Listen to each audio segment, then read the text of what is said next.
Greetings, ladies and gentlemen. I'm Alyssa Ashcroft, and you're watching RE News, the only place where biohazard meets broadcast.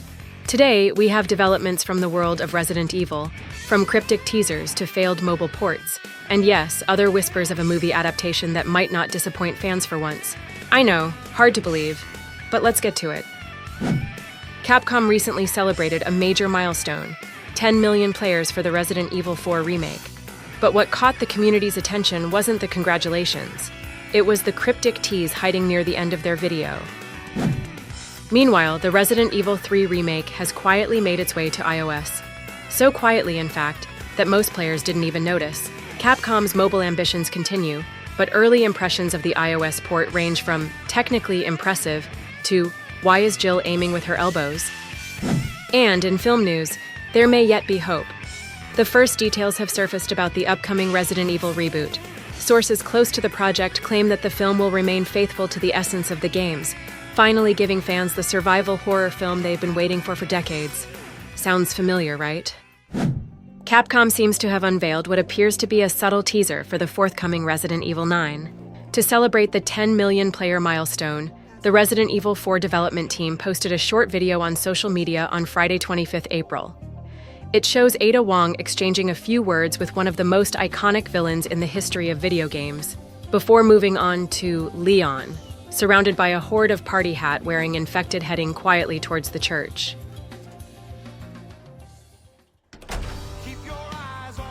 We then cut to a rock song, with Dr. Salvador strumming his chainsaw like a guitar before the camera pans back to show Leon with his fist raised.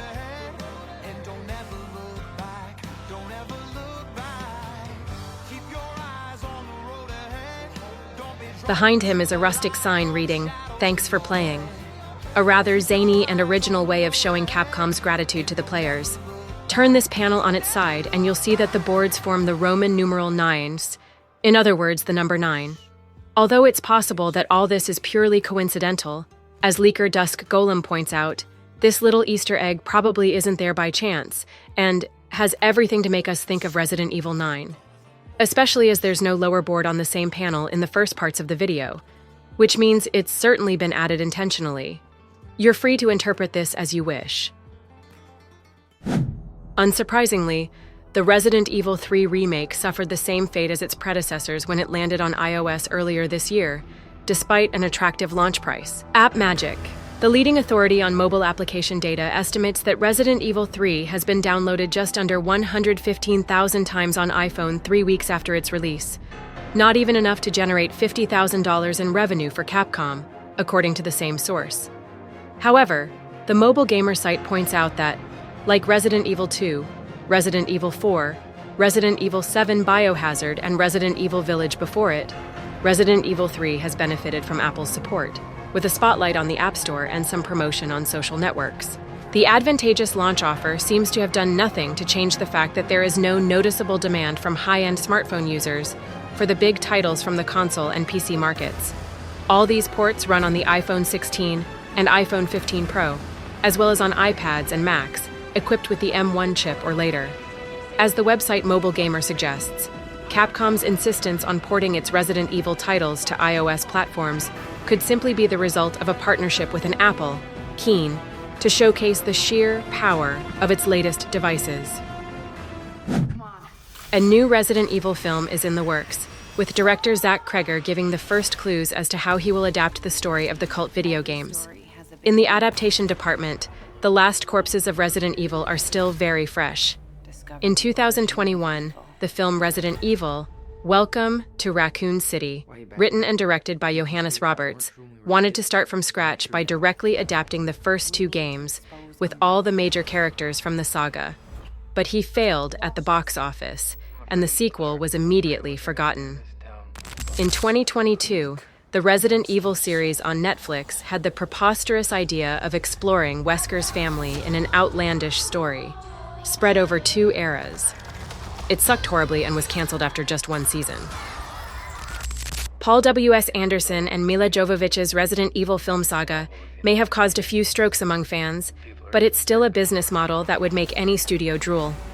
That's probably why Sony has already launched a new adaptation, with a fine argument, a real horror film directed by Zach Kreger, revealed by the good horror surprise Barbarian released on Disney Plus in 2022.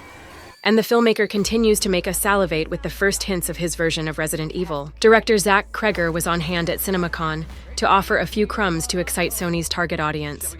This umpteenth adaptation of Resident Evil will be a real horror film, and the filmmaker seems well equipped for it. His highly entertaining Barbarian in 2022 revolved around a few characters discovering the secrets of a house in the basement, where a perfectly terrifying creature was hiding. Zach Kreger explained that he was going to take inspiration from an important aspect of the Resident Evil games to try and reproduce the effect on film. There's a moment that comes in every moment of every Resident Evil game where you find yourself standing in the mouth of a dark passageway. One shot in the gun is left. You know that something horrible is waiting for you in that darkness, that awful moment where you have to will yourself.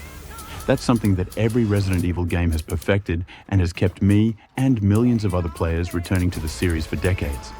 The million-dollar question: will this new Resident Evil be a direct adaptation of the games? Paul W.S. Anderson had built his saga around Alice, Mila Jovovich, a character invented from scratch who then crossed paths with just about every hero and heroine in the saga, reduced to extras. What we do know at this point is that his film, and I quote, will be built in the spirit of those games and follows one central protagonist from point A to point B as they descend deeper into hell. This is the end of our news program.